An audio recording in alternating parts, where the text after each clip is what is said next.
নাও।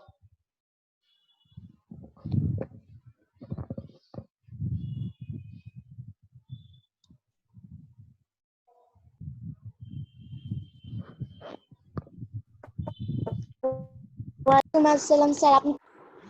নাতাশা ভালো আছো? আলহামদুলিল্লাহ স্যার, ভালো আছে। আপনি কেমন আছেন? আছি আলহামদুলিল্লাহ, ভালো আছি। আচ্ছা, তো আমরা ক্লাস শুরু করে যাক।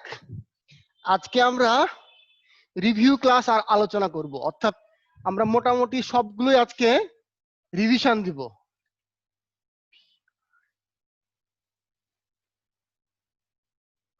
Review class. আচ্ছা, রিভিউ ক্লাসে আমরা বলো কি নিয়ে আলোচনা করবো আজকে, কি বিষয়, কোনটা তোমার সমস্যা, কোনটা বলো, সমস্যা নিয়ে আজকে আলোচনা করব। গ্রামার বা রাইটিং পার্টে যে সমস্যাগুলো আছে ওগুলো নিয়ে আমরা আলোচনা করব, বলো তো।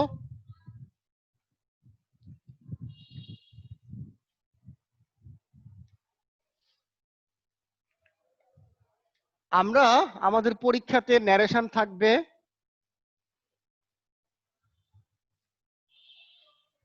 সেন্টেন্স থাকবে,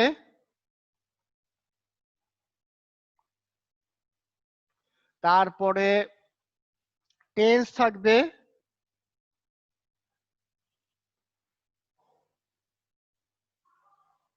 রাইট ফর্ম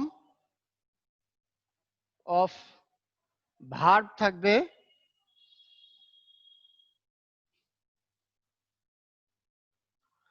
সাফিক্স প্রিফিক্স থাকবে,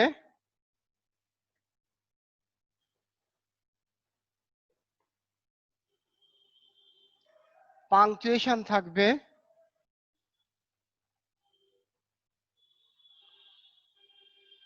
আর্টিকেল থাকবে, আর এমসিকিউ। এই হলো আমাদের আইটেম। এখন এই আইটেমের মধ্যে আমরা যদি প্রথমে ন্যারেশনটা নিয়ে যদি একটু কথা বলতে চাই, আমরা ন্যারেশন নিয়ে অনেকবার আলোচনা হয়েছে, এর আগে অনেকবার বহুবার আলোচনা করা হয়েছে ন্যারেশন নিয়ে। আমার মনে হয় যে ন্যারেশন সবারই করা, মানে সবারই হওয়া উচিত। ন্যারেশনে সমস্যা আছে এমন কেউ নাই। আছে সমস্যা ন্যারেশনে? আছে? স্যার একটু আছে। বলো তো কি সমস্যা, কোথায়? আচ্ছা, আমি একটা সেন্টেন্স লিখি, হ্যাঁ। যেমন ধরো, he said to me, how are you. এটা তুমি পারবে না, বলো তো? এটা কি পারা যাবে?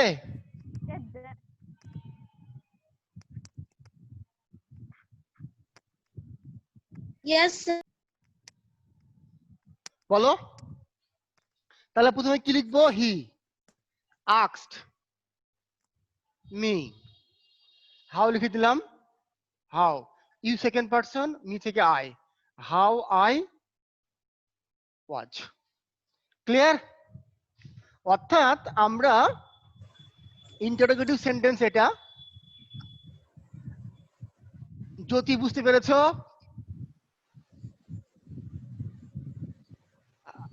মহুয়া বুঝতে পেরেছো?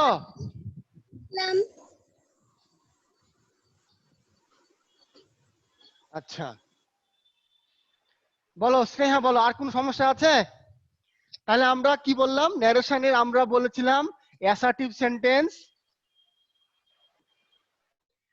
ইন্টারোগেটিভ সেন্টেন্স, আর হচ্ছে ইম্পারেটিভ সেন্টেন্স। এই তিনটা সেন্টেন্সের উপর ভিত্তি করে ন্যারেশনটা হবে। আচ্ছা, আমাকে কেউ বলতে পারবে অ্যাসার্টিভ সেন্টেন্স স্ট্রাকচারটা? কি বলতে পারবে assertive sentence structure? Assertive sentence স্ট্রাকচারটা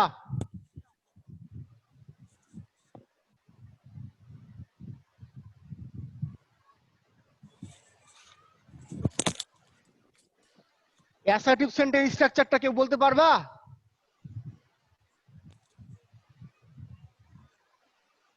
প্রথমে সাবজেক্ট, তারপরে টোল্ড, তারপরে অবজেক্ট, তারপরে দ্যাট, তারপরে আরএস এর সাবজেক্ট, তারপরে ভার্ব প্লাস আদার্স। এটা হলো অ্যাসার্টিভ সেন্টেন্স এক। 2 নম্বরটা হচ্ছে interrogative sentence, subject plus asked plus object plus if অথবা ডব্লিউএইচ কোশ্চেন। যদি ইফ ডব্লিউএইচ কোশ্চেন থাকে ডব্লিউএইচ কোশ্চেন বসবে, যদি বি ভার্ব থাকে তাহলে ইফ বসবে, প্লাস আরএস এর subject plus verb plus others. এটা হলো ইন্টারোগেটিভ সেন্টেন্স। এবার ইম্পারেটিভ সেন্টেন্স দেখো, সাবজেক্ট, স্যার আমি বলি, বলো বলো বলো। সাবজেক্ট প্লাস হচ্ছে advised, request, Ordered. Ordered plus object plus to plus reported speech এর হচ্ছে ভার্ব থেকে শেষ পর্যন্ত। সুন্দর হয়েছে, খুব সুন্দর হয়েছে। এবার ইন্টারোগেটিভ বলো তো, ইন্টারোগেটিভ বলো। ইন্টারোগেটিভ, হ্যাঁ, subject plus ask plus object plus if if plus RS এর subject plus verb plus other. এটা হলো অক্সিলারি ভার্ব দিয়ে শুরু হবে। আর যেটা শুরু হবে ডব্লিউএইচ কোশ্চেন দিয়ে, ওখানে শুধু ডব্লিউএইচ কোশ্চেনটাই বসবে, তাই তো? আচ্ছা আচ্ছা, এবার আমরা বলো কোনটার এক্সাম্পল দিব? তাসলিম বলো, আমরা কোনটার এক্সাম্পল দিব? স্যার হচ্ছে ইন্টারোগেটিভ। ইন্টারোগেটিভ এক্সাম্পল দেখো, he said to me, how can I help you? আচ্ছা, এটা দেখো, এবার আমি করে ফেলি। তাহলে হি আস্কড মি, হাউ লিখে দিলাম। এবার বলো আই কোন পার্সন বলো? I first person. সাবজেক্ট আছে হি বসবে, আর ক্যান থেকে কি হয়? Could. Help, you second person, object কি? মি, তাহলে মি বসে গেল। বলো কারো কোনো প্রশ্ন আছে? এই আচ্ছা, স্যার আক্সের যে টোল্ড হলে হবে না? না না, আক্সের জায়গাতে টোল্ড হবে না। এটা ইন্টারোগেটিভ সেন্টেন্সে সাবজেক্ট প্লাস আক্স লিখতে হবে। ইন্টারোগেটিভ মানে কি? ইন্টারোগেটিভ মানে হচ্ছে প্রশ্ন করা, আর প্রশ্ন করার হচ্ছে আক্স মানে জিজ্ঞাসা করা। এই জন্য এখানে টোল লেখা যাবে না, আক্স লিখতে হবে। কেমন? Narration clear? এবার সেন্টেন্স থাকবে তোমাদের। সেন্টেন্স নিয়ে কারো কোনো প্রশ্ন আছে? No sir. আচ্ছা, আমি কয়েকটা সেন্টেন্স লিখি, তোমরা আইডেন্টিফাই করো। Do it, who are you,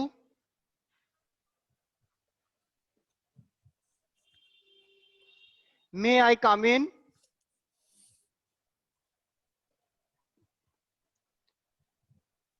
May you be happy. বলো এই চারটা কোনটা কোন সেন্টেন্স? ডু ইট এটা ইম্পারেটিভ। Imperative sentence. তারপর who are you interrogative. Interrogative, good. তারপর মে আই কাম ইন এটা হচ্ছে ইন্টারোগেটিভ। সুন্দর, আর may may be happy, may be optative. সুন্দর, খুবই সুন্দর হয়েছে। তাহলে সেন্টেন্সে কারো কোনো সমস্যা নাই। আচ্ছা, এবার আমরা চলে আসি, সেন্টেন্স শেষ, এবার চলে আসি টেন্স। টেন্স নিয়ে আলোচনা করি। টেন্স নিয়ে আলোচনা করার অনেক কিছু ছিল, আমরা আলোচনাও করেছি। সবাই আমরা জানি টেন্স কয় প্রকার বলো তো? প্রকার টেন্স তিন প্রকার। টেন্স তিন প্রকার, present tense, past tense and past tense, future tense. বলো কোন টেন্স নিয়ে আলোচনা করব? প্রেজেন্ট, পাস্ট না ফিউচার? Future. বলো। আচ্ছা Future. আচ্ছা, ফিউচার নিয়ে একটু আলোচনা করি। হ্যাঁ, প্রথমে আমরা বলবো ফিউচার ইনডিফিনিট। ফিউচার ইনডিফিনিট এর স্ট্রাকচারটা কি? সাবজেক্ট প্লাস শ্যাল অথবা উইল প্লাস ভার্বের প্রেজেন্ট ফর্ম প্লাস অবজেক্ট। যেমন I will B a doctor, আমি ডাক্তার হব, এটা হচ্ছে ফিউচার ইনডিফিনিট টেন্স। বুঝা গেল সবার? Yes, sir. এবার future continuous tense. Future continuous ভবিষ্যতে কোনো কাজ, ভবিষ্যতে কোনো কাজ হতেই থাকবে, ভবিষ্যতে কোনো কাজ হতে থাকবে বা চলতে থাকবে। যেমন একটা এক্সাম্পল, আগে একটা structure subject plus will be অথবা shall be plus verb plus ING plus object. I will be Plus object. I will be reading. Sir এখানে shall be হলো না কেন? আচ্ছা আচ্ছা এবার বলি I will be reading book। আচ্ছা শুনো, এখন আধুনিক যারা গ্রামারবিদ তারা সব ক্ষেত্রে উইল ব্যবহার করছে, শ্যালের ব্যবহারটা লিমিটেড হয়ে গেছে। আর আমরা জানি শুধুমাত্র ফার্স্ট পারসন সিঙ্গুলার নাম্বারের ক্ষেত্রে শ্যাল হয়, বাকি সব ক্ষেত্রে উইল হয়। এজন্য এখনকার গ্রামারবিদরা বলছে সব জায়গাতেই আমরা উইল ব্যবহার করতে পারি। বুঝা গেল? পারবো। আচ্ছা Yes, sir. এবার ফিউচার পারফেক্ট দেখো। এবার ফিউচার পারফেক্ট এটা খুব ইম্পর্টেন্ট একটা টেন্স, অর্থাৎ ভবিষ্যতে দুটি কাজ হবে। ভবিষ্যতে কয়টা কাজ হবে বলো তো? দুইটি কাজ। একটা কাজ হ্যাঁ একটা কাজ আগে হবে, একটা কাজ আর একটা কাজ পরে হবে। যেমন ধরো আমি তোমাকে বললাম সে বাড়ি আসার পূর্বে আমি তাকে ডাকবো। তাহলে এটা একটা কাজ আর এটা একটা কাজ। তাহলে সে বাড়ি আসার পূর্বে মানে বাড়ি আসার আগেই আমি তাকে ডাকবো। তাহলে কোনটা কাজ আগে হয়েছে? আমি তাকে ডাকবো। হ্যাঁ। আচ্ছা তাহলে যে কাজটা আগে হয়েছে ওটা future perfect, subject plus shall have অথবা will have plus V3 plus object. আর যে কাজটা পরে হবে সেটা ফিউচার ইনডিফিনিট অথবা প্রেজেন্ট ইনডিফিনিট। বুঝতে পারলাম? আমি আবার বলছি শুনো, ফিউচার পারফেক্টে দুটি কাজ হবে, একটা কাজ আগে হবে একটা কাজ পরে হবে। যে কাজটা আগে হবে সেটা ফিউচার পারফেক্ট, আর যেটা পরে হবে সেটা ফিউচার ইনডিফিনিট বা প্রেজেন্ট ইনডিফিনিট। ক্লিয়ার সবাই? Yes, sir. স্যার Yes, আপনি sir. যে বললেন স্যার বলো। হচ্ছে সব ক্ষেত্রে Yes, sir. উইল হবে তাহলে? আচ্ছা তুমি যদি এটা কেটে দাও অসুবিধা নাই। বুঝা গেল? Yes, sir. তাহলে আমরা লিখি I Yes, sir. will have called him before he goes to home হয়, আবার before he will go to go তো না comes। বুঝা গেল? তাহলে কি হলো দেখো Yes, sir. I will have called him before he comes to home অথবা before he will come to home। ঠিক আছে? তাহলে এটা হচ্ছে ফিউচার ইনডিফিনিট আর এটা হচ্ছে ফিউচার প্রেজেন্ট ইনডিফিনিট আর এটা হচ্ছে ফিউচার ইনডিফিনিট। ক্লিয়ার সবাই?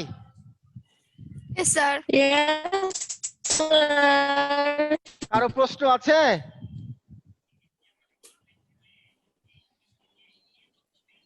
No, sir. আচ্ছা তাহলে ফিউচার পারফেক্ট আমরা করলাম, এরপরে করব future perfect continuous. Future perfect continuous subject plus will have been plus verb plus ING plus object plus since oblique for plus time. এখন দেখো, তাহলে আমরা বলছি subject plus will have been, verb plus ING plus object plus since oblique for plus time. এটা হচ্ছে ভবিষ্যতে কোনো কাজ কোনো নির্দিষ্ট সময়ের মধ্যে সম্পূর্ণ হবে। যেমন ধরো আমি নেক্সট বা আমি আগামী 2 ঘন্টা যাবত এই বইটি পড়বো। তাহলে এই দেখো আমি কয় ঘন্টা যাবত বইটি পড়বো বলো? 2 ঘন্টা। এটাই হচ্ছে একটা নির্দিষ্ট 2 সময়, ঘন্টা। আর এটাই হচ্ছে ফিউচার পারফেক্ট কন্টিনিউয়াস টেন্স। একটা এক্সাম্পল দিব, তাই Perfect না? continuous tense. একটা এক্সাম্পল দিই, তাই না? Yes, sir, then. সে 2 দিন যাবত এখানে অপেক্ষা করবে। আচ্ছা, তাহলে আমরা কি লিখবো? He will have been waiting Live here for 2 days. For 2 days. 2 days। সবাই ক্লিয়ার এবার? Yes, Yes, sir. sir. আচ্ছা, তোমাদের Yes, কিন্তু sir. টেন্সটা করতে হবে আইডেন্টিফিকেশন, তোমরা তো জানো, তাই না? Yes, sir. তোমরা খাতায় আগে এই টেন্সটা লিখবা। এটা লেখার পর নিচে একটা অ্যারো চিহ্ন দিবা, দিয়ে এটা কোন টেন্স, এটা ফিউচার পারফেক্ট কন্টিনিউয়াস টেন্স লিখবা। বুঝা গেল? Yes, sir. Yes, sir, বোঝা গেল। হ্যাঁ, তাহলে তোমার স্যারের খাতা দেখতে সুবিধা হয়, কেমন? আচ্ছা, তাহলে আমরা টেন্স শেষ করে ফেললাম। এখন আমরা করব রাইট ফর্ম অফ ভার্ব। আচ্ছা, টেন্সে কারো সমস্যা আছে আর? No, sir. আচ্ছা, রাইট ফর্ম অফ ভার্বের রুলস কটা দিয়েছিলাম বলো? তাসলিম বলো।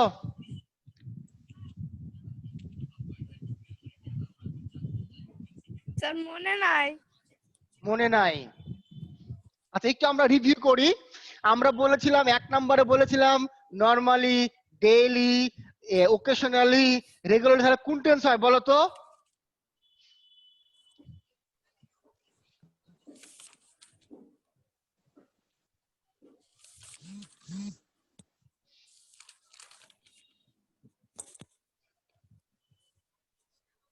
বলো কোন টেন্স প্রেজেন্ট ইনডিফিনিট টেন্স হয়? তাহলে আমরা এখানে কি লিখবো উত্তর? ভিজিটস। বুঝা গেল? এটা ছিল 1 নম্বর। 2 নম্বর, Present indefinite tense. হ্যাঁ, 2 নম্বরটা হচ্ছে রিসেন্টলি, লেটলি, নেভার, ইভার, অলরেডি থাকলে প্রেজেন্ট পারফেক্ট টেন্স হয়। একটা এক্সাম্পল দেখো।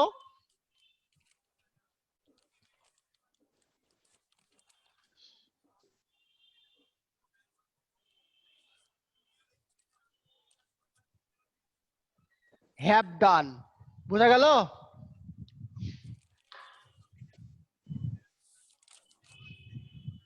বুঝতে পারলা কি? স্যার আরেকবার। আচ্ছা, আরেকবার বুঝিয়ে দিব। দেখো এখানে ইয়েট লেখা আছে, ইয়েট থাকা মানে প্রেজেন্ট পারফেক্ট টেন্স। এজন্য প্রেজেন্ট পারফেক্ট গঠন পড়লে কি? সাবজেক্ট প্লাস হ্যাভ হ্যাজ, ভার্বের 3 নম্বর ফর্ম প্লাস অবজেক্ট। তাহলে এখানে আমরা হ্যাভ ডান লিখলাম। ক্লিয়ার? Yes, sir. আচ্ছা, এবার আমরা রাইট ফ্রম ভার্ব আরো রুলস আছে, একটু রুলস গুলো একটু আমি তোমাদের সাথে বলি। যেমন নাও এর কথা বলেছিলাম, now, at this moment, at present থাকলে প্রেজেন্ট পারফেক্ট কন্টিনিউয়াস হয়, সরি প্রেজেন্ট কন্টিনিউয়াস হয়। Continuous. হ্যাঁ, যেমন ধরো now we dash read book. তাহলে এখানে কি উত্তরটা হবে? Are reading. Are reading book. হ্যাঁ, তাহলে উই আর রিডিং বুক, এটা প্রেজেন্ট পারফেক্ট, এটা প্রেজেন্ট কন্টিনিউয়াস। এবার আমরা যদি আরেকটা রুলস বলি যে সিন্স অবলিক ফর, এই সিন্স অবলিক ফর যুক্ত বাক্যে যদি Public for. Since oblique for যুক্ত বাক্যে যদি টাইম উল্লেখ করা থাকে তাহলে কিন্তু প্রেজেন্ট পারফেক্ট কন্টিনিউয়াস হবে। যেমন উই ড্যাশ হবে।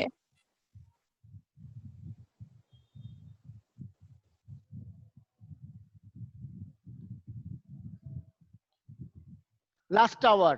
তাহলে দেখো we dash teach her since last hour, তাহলে দেখো সিন্স লেখা আছে আর টাইম উল্লেখ করা আছে। তাহলে সিন্স যখন থাকবে, টাইম উল্লেখ করা যখন থাকবে, তখন এটা হবে প্রেজেন্ট পারফেক্ট কন্টিনিউয়াস। তাহলে আমরা কি বলবো? We have been teaching. Teacher teacher না, টিচিং। টিচিং টিচিং এটাও আমার উত্তর। উই এটা এখান থেকে এখানে উত্তর। হ্যাভ বিন টিচিং হচ্ছে আমার উত্তর। টিচিং হ্যাঁ, সবাই ক্লিয়ার? ইয়েস স্যার আচ্ছা, তাহলে আমরা রাইট ফর্ম অফ ভার্বে আরো যে রুলস গুলো আছে তোমরা বাসায় পড়ে নিবা। পড়ে নিয়ে যদি কোনো প্রবলেম থাকে আমাকে পোস্টে গ্রুপে লিখবা, তাহলে আমি তোমাদের প্রবলেমটা সলভ করব ইনশাআল্লাহ। এরপরে চলো সাফিক্স প্রিফিক্স। সাফিক্স প্রিফিক্স নিয়ে আমরা বলেছিলাম, তোমাদের সাথে আলোচনা করেছিলাম, বই থেকে তোমাদের সাফিক্স প্রিফিক্স গুলো আসবে। তোমরা বই থেকে যে সাফিক্স প্রিফিক্স চ্যাপ্টার আছে ওই চ্যাপ্টারটা ভালো করে পড়ো, তাহলে তোমরা পরীক্ষাতে কমন পাবা ইনশাআল্লাহ। কেমন? যেমন okay sir he has an accident. হি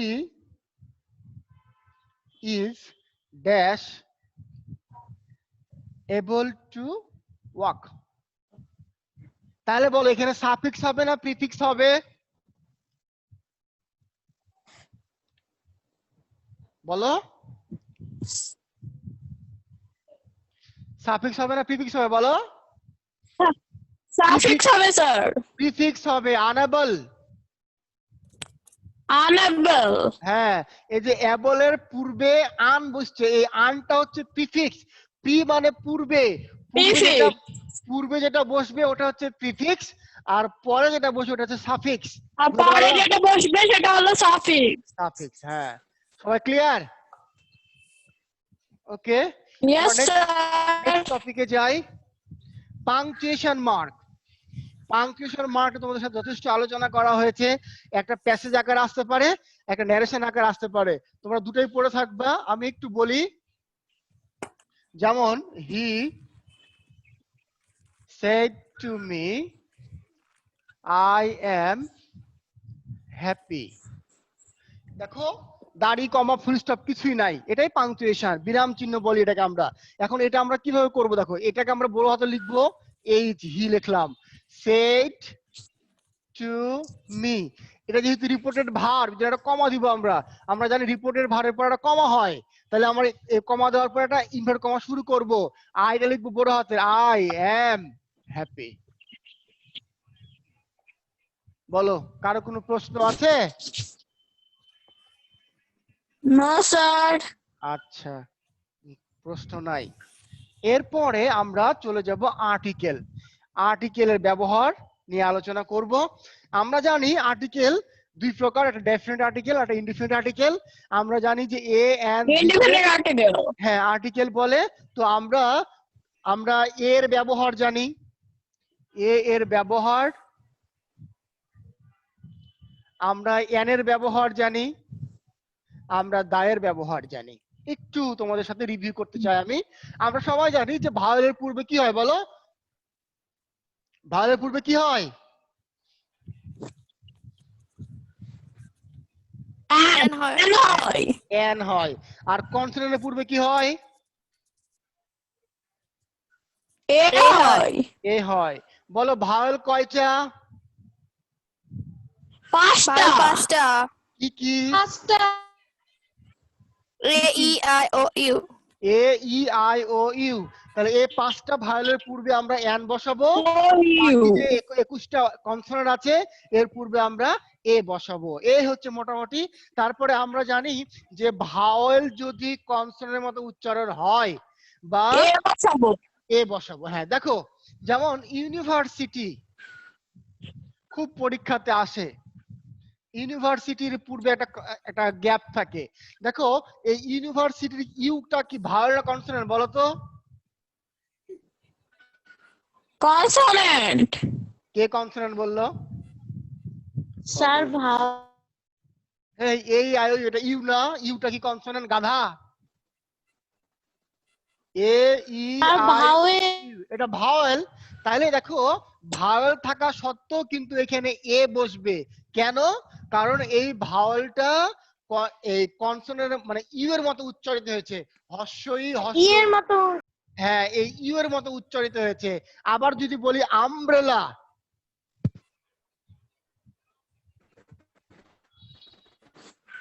দেখো এখানেও কিন্তু ইউ আছে, এখানে আ উচ্চারণ হচ্ছে, ই উচ্চারণ হচ্ছে না। তো যেখানে ই উচ্চারণ হবে সেখানে আমরা এ বসাবো, আর যেখানে আ উচ্চারণ হবে সেখানে আমরা এন বসাবো। ক্লিয়ার? আচ্ছা, তারপরে Yes, আমরা sir. জানি যে হচ্ছে পৃথিবী, পৃথিবীর পূর্বে দা বসে। পৃথিবীতে যেগুলো একটি মাত্র বস্তু হয়, যেমন সূর্য কয়টা বলতো? সূর্য কয়টা? একটা। চাঁদ কয়টা? একটা। তারা কয়টা? তারাও একটা।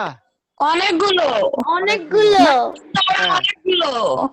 তাহলে আমরা এইগুলোর পূর্বে আমরা দা বসাবো। ক্লিয়ার? তাহলে এই হচ্ছে মোটামুটি আর্টিকেলের ব্যবহার। তোমরা সবাই জানো, তোমরা একটু রিভিশন দিয়ে দিও, রুলস গুলো পড়ো, তাহলে তোমরা আর্টিকেল পারবে ইনশাআল্লাহ। এমসিকিউ এর একটু বলবো, কথা দিয়ে শেষ করে দেবো, ম্যাম চলে এসেছে।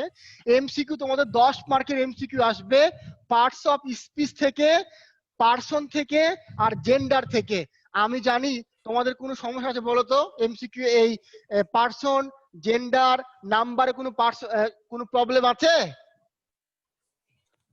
না স্যার।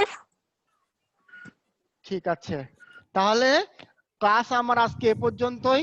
তোমরা সেকেন্ড সেমিস্টার পরীক্ষাটা খুব ভালো করে দাও, ভালোভাবে প্রিপারেশন নিয়ে ভালো করে দাও, খুব সৎভাবে দিও, অনেস্ট ওয়েতে তোমরা পরীক্ষাটা দিও। আশা করি তোমরা সবাই পরীক্ষা দিবা, পরীক্ষাতে ভালো রেজাল্ট করবা। আশা করি তোমরা ভালো থাকো, সবাই সুস্থ থাকো। আসসালামু আলাইকুম ওয়া রাহমাতুল্লাহ। আসসালামু আলাইকুম স্যার। আল্লাহ। আসসালামু আলাইকুম।